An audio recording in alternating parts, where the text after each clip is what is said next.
Good morning to my dear students of class 8, and I am glad to welcome you all to today's zoology class.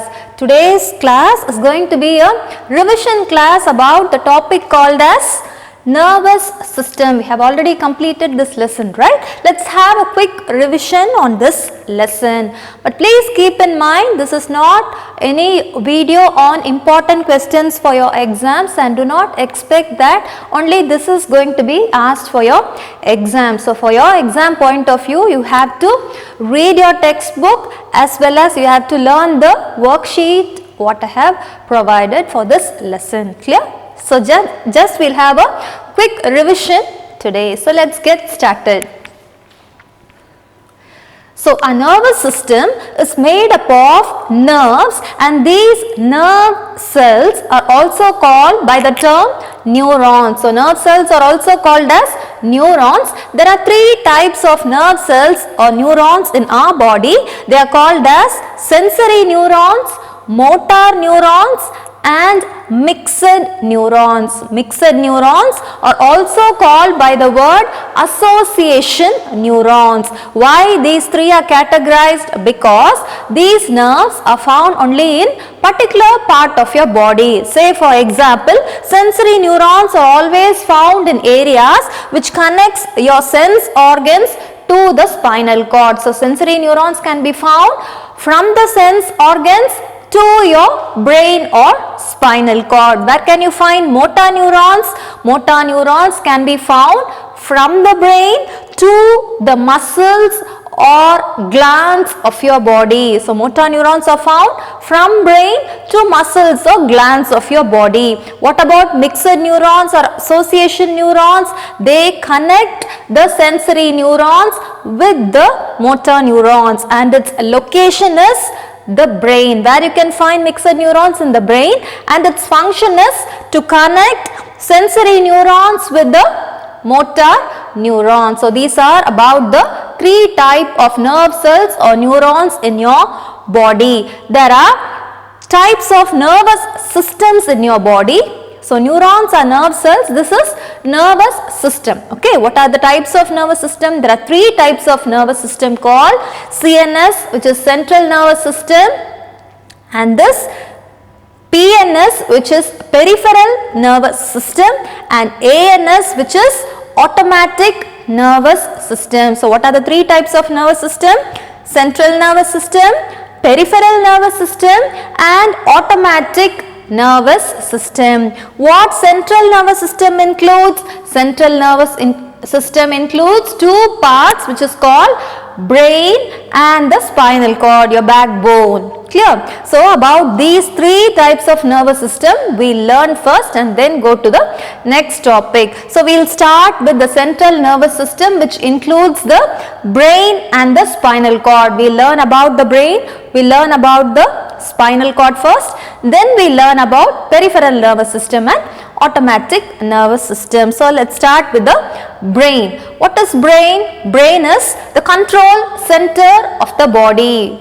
Why you call the control center of the body? Because all the activities of your body is controlled by the brain, because brain is the one which instructs the body what to do. Whatever the brain tells, the body will do. So it is the control center of the body. And what it is made up of? Brain, if you see itself, you can see it is a soft tissue. Tissue means a group of cells. What cells it is made up of? It is made up of nerve cells, right? So a group of cells which carry the same function is called tissue, and this brain is made up of soft nervous tissues. The name of the tissue which the brain makes is called nervous tissue, and this brain is covered by a hard bone which is called as the skull. You have skull now. If you touch, you can sense the skull is covered, not the skull, the brain is covered by meninges. Meninges are membranous layers. Three layered structure are called as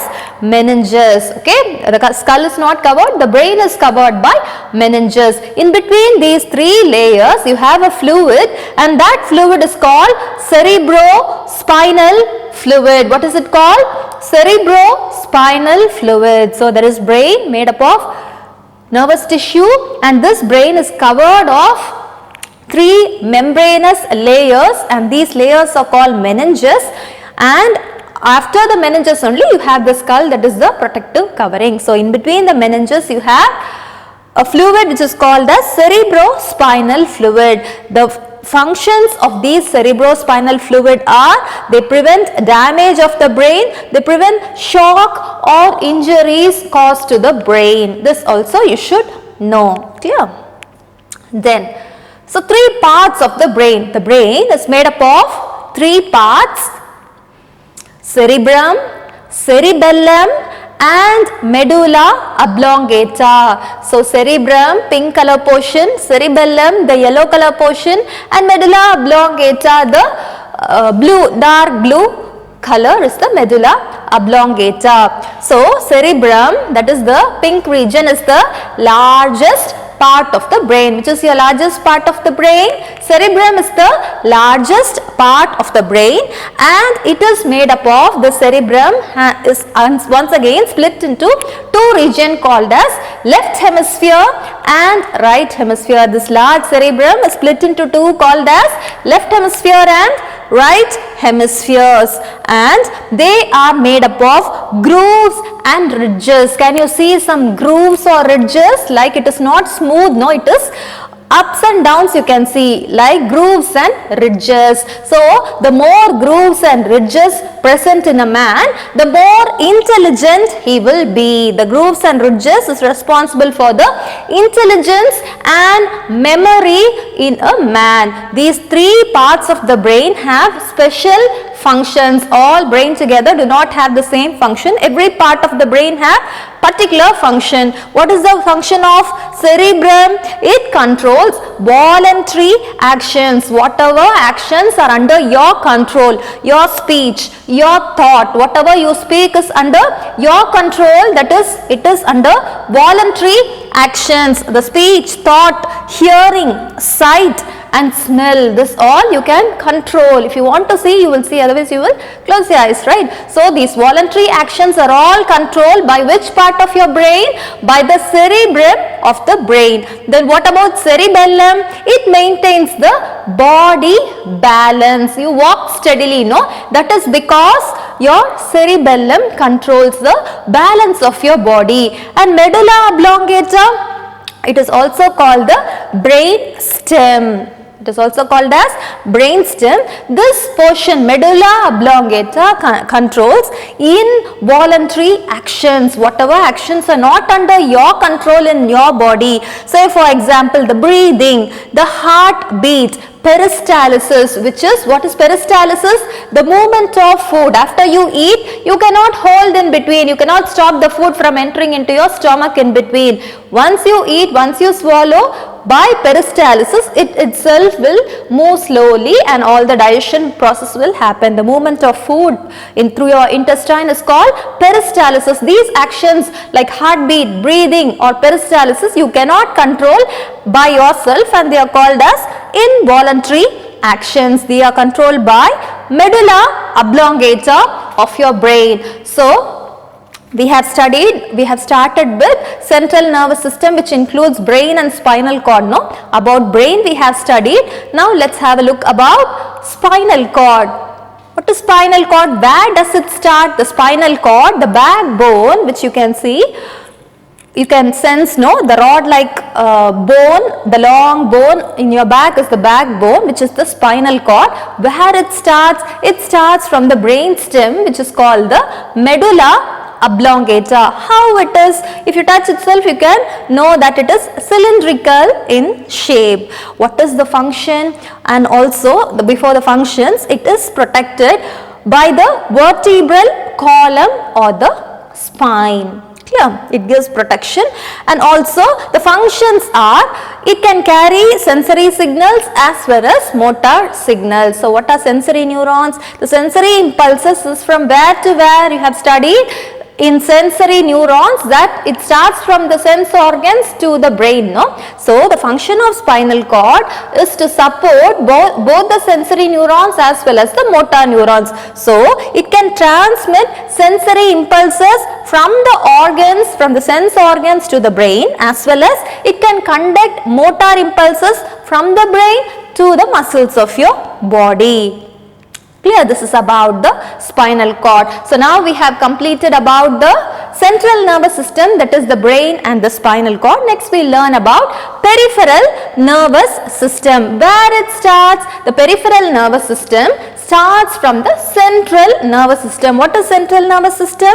Brain and spinal cord is central nervous system, right? So this peripheral nervous system will start from the brain or from the spinal cord. There are two types of peripheral nervous system. They are called cranial nerves and spinal nerves. What are the two types of peripheral nervous system? It includes, it is not two types, it includes two types of nerves called as cranial nerves and spinal nerves. What are the differences between these two? What are cranial nerves? Cranial nerves, as I told you, all peripheral nerves will start from the brain. So it will start from the brain and end to your eyes or the nerves. If it ends in the eyes, it is called optic nerves, and if it ends in the ears, it is called as auditory nerves.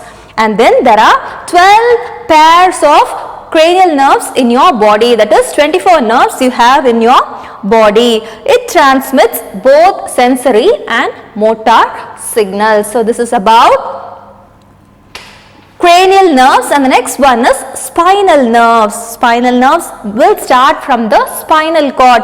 Cranial nerves start from the brain, spinal nerves start from the spinal cord. How many you have? You have 31 pairs of spinal nerves and 12 pairs of cranial nerves.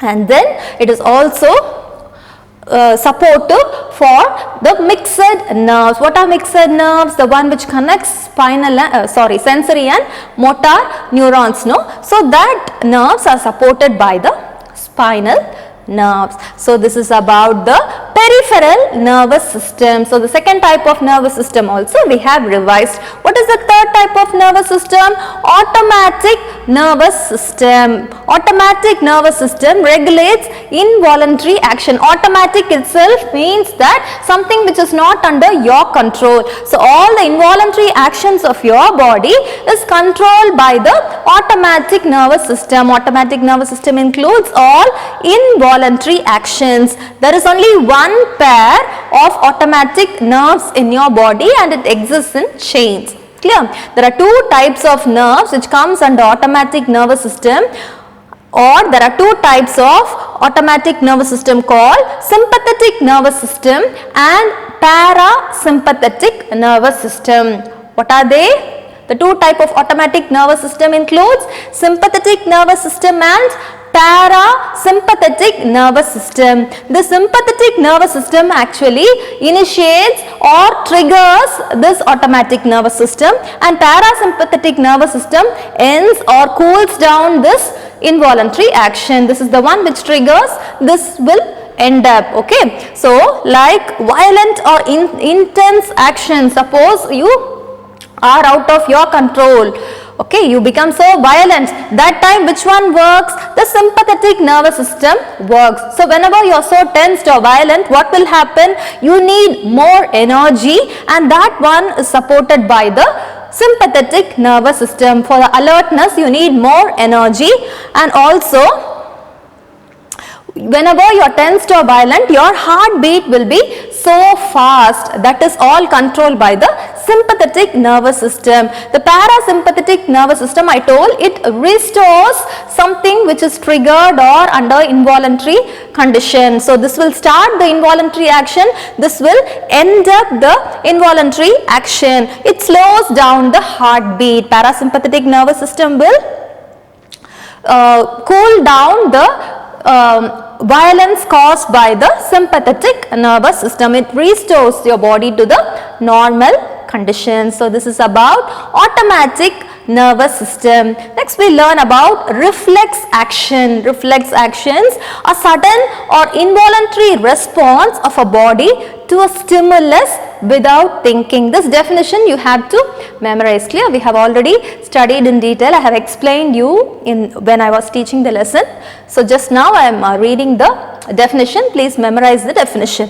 Example, the hand on a pin, or when you touch the hot object, what you do? It is a sudden involuntary action that you take off your hand away from the pin or the hot object, because the stimulus is a sharp pin or a hot object. So you do this without thinking. This is a reflex action. And there is a pathway called as neural pathway or a reflex arc. A arc like pattern is produced when a reflex action is happening. So what is that arc? We'll see in the next slide. The definition for reflex arc is the shortest path taken by the nerve impulse from the receptor to the effector. So this arc is the shortest path. When you have to reach a place, you can take a longest route or a shortest path. No, reflex arc would always be a shortest path from the receptor to your muscles, that is the effector. What is that? We'll see in the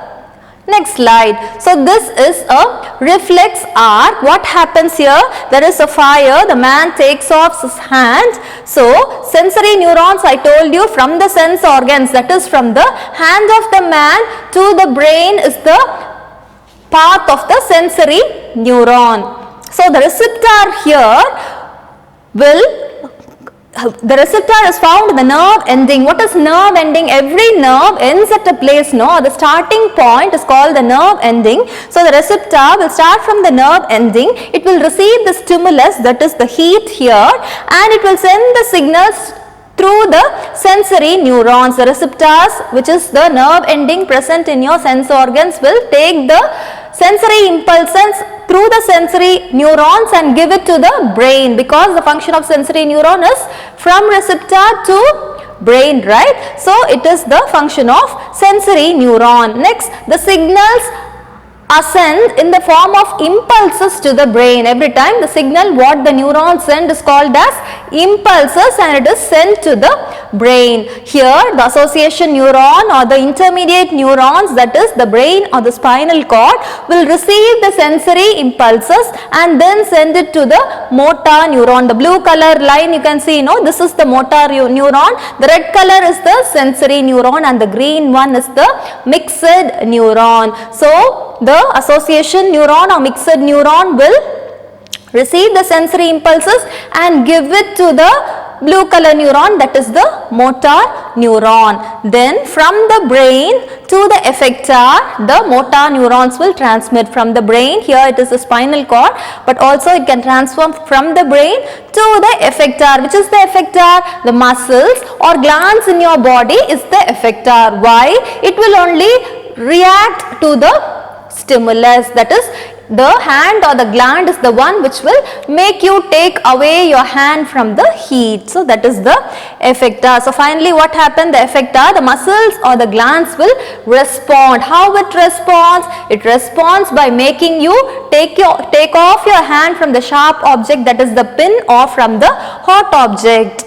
So there is one more condition called as conditional reflexes. What you learn over your life is called conditional reflexes. Say for example, the watering of mouth when you see or smell your favorite food, or applying brakes by experience. So nobody will teach you that your mouth should water when you see a favorite food, or nobody teaches you to whenever you have to press the brake.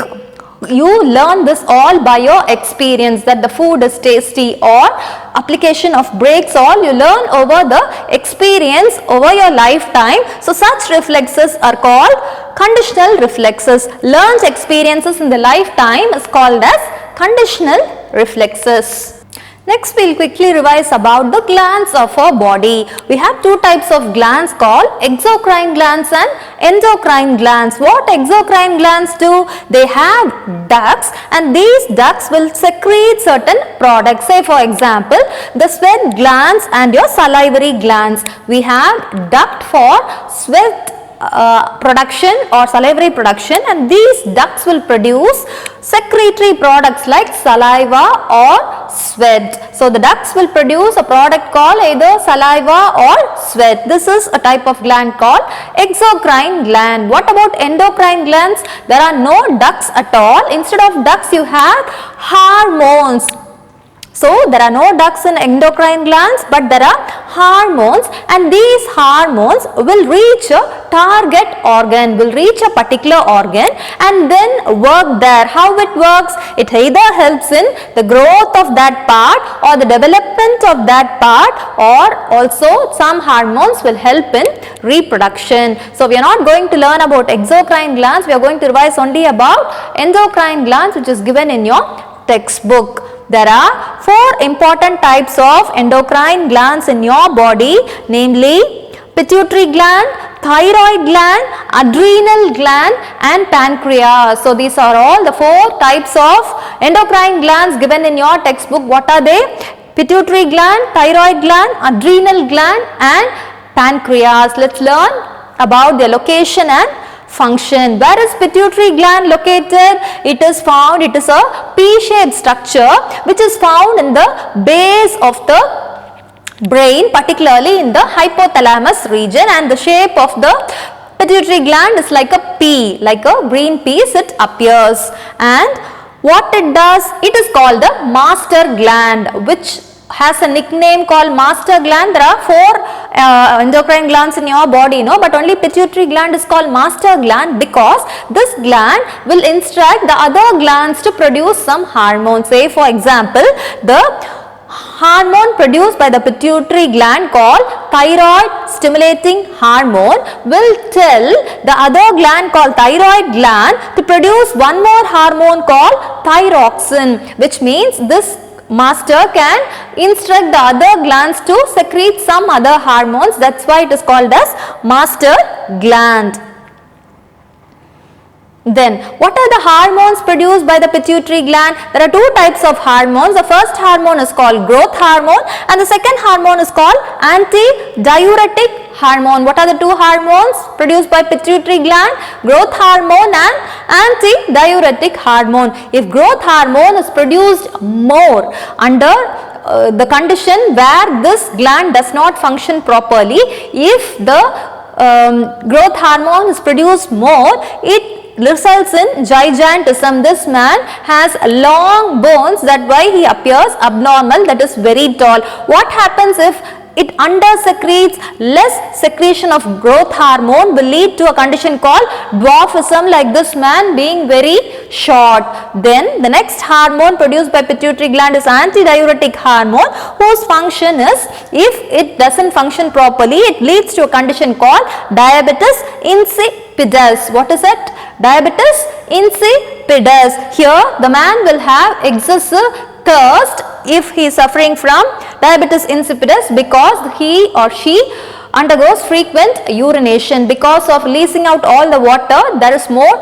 thirst in this condition. This is about pituitary gland. The next gland is thyroid gland, and what is the shape? It is bilobed, like 2 lobes you can find in the neck region. So the location is in the front of the neck on both sides of the windpipe. What is windpipe? Have you taken wind or air? That is called windpipe, no? So on both the sides there are 2 lobe-like structure, that is only called thyroid gland. What hormone it produces? It produces, thyroid gland produces a hormone called as thyroxine. Thyroxine, these words all you have to memorize. What is the function of thyroxine? It helps in the metabolic rate of a person, in the growth of the person, and also the mental development. Very important function because we are mentally active or good in condition only because of this thyroid gland and proper secretion of thyroxine hormone. Next we will see what are the deficiency symptoms if thyroxine is secreted under level, under secretion, which means the particular normal level is not reached but only little secretion of thyroxine if it is present in your body, then it will lead to a condition called simple goiter. Simple goiter means swelling in the neck like this, the neck will be bulged or swollen in structure. This is called as simple goiter. All these terms you have to memorize. Simple goiter means swelling in the neck. Then also one more condition, in infants there is stunted growth, which means the person is very short, there is no proper growth physically, which is also because of deficiency of thyroxine hormone. And also there is mental retardation. If you see the child or the particular person itself, you can see that he or she is not mentally good. Mental retardation is one more condition, and that condition is termed as cretinism. Cretinism is the term given to a condition when the person is not properly mentally developed due to deficiency of thyroxine. So simple goiter, cretinism, all you have to keep in mind these terms all. There is one more term called myxoedema. Myxoedema means swelling of the face. Say for example, this man is normal and this man's that same man's face is swollen. Why? Because there is collection of water or fluid on his face, and this condition is called myxoedema. And also in adults the metabolic rate is low, which means he or she is not metabolically active. So these are all deficiency symptoms of thyroxine hormone produced by the thyroid gland. The third gland what we are going to revise is about adrenal gland. Where can you see? First of all, the shape is triangular shape. Can you see the yellow color one shaded? This is called adrenal gland. Where can you see? You can see them on the kidneys. The location of adrenal gland is on the kidneys, and this hormone secreted by adrenal gland. There are two hormones. One is called adrenaline. The second one is called corticosteroids. Adrenaline is called emergency hormone because whenever the heartbeat, blood supply requirement, if heartbeat is fast, no, the blood supply will be more required, or the blood supply will be faster than the normal condition. So during those conditions the adrenaline hormone is secreted to manage that condition. And also during anger, shock or stress, whenever you are violent or arrogant, also adrenaline hormone is produced. And this hormone, corticosteroid, the second hormone produced by the adrenaline gland, is responsible for metabolism of all the carbohydrates, proteins or fats whatever you eat. And one more important function is it regulates the salt water balance in your body. Which hormone? The corticosteroid hormone produced by the adrenaline gland is the one responsible for maintaining the water and salt conditions or levels in your body. So this is about adrenal gland. And the last one is about pancreas. What is the shape of the pancreas? It is like the shape of a leaf. And where can you find? You can find just below the stomach. This is stomach, and this leaf like portion is the pancreas. And then the function is it can sometimes act as an endocrine gland or sometimes act as an exocrine gland. If it is going to act as an exocrine gland, it secretes a juice called as pancreatic juice, and if it is going to act as an endocrine gland, it produces two types of hormones. One is called insulin and the next one is called glucagon. What insulin does? Insulin regulates the blood sugar level in your body. People who are deficient in insulin secretion only will get a disease called as diabetes mellitus. Diabetes mellitus means the sugar, what you call as diabetes, or that condition is called diabetes mellitus. Technically this word also you have to keep in mind. Then what happens whenever there is deficiency in insulin? The person's glucose uptake is not good. So the function of insulin is it helps a person to make your body take the glucose efficiently. So if insulin is not functioning, then the glucose whatever you eat is not taken up by the body properly. And then the function of glucagon is to store, suppose if you are eating so much of glucose, that glucose will be stored in the liver in the form of glycogen by the hormone called as glucagon. So insulin controls blood sugar level, glucagon will make excess glucose in your body into a sugar called as glycogen, and it is stored in the liver. And whenever there is emergency condition, when your body, suppose you are undergoing starvation, you are starving or fasting, during those conditions that glycogen is once again converted into glucose. So this is all about revision regarding the topic nervous system, and in your next revision class in part 2 we will be revising about the circulatory system. That is all for today's class. Until I meet you in your next revision class, you all take care and bye bye.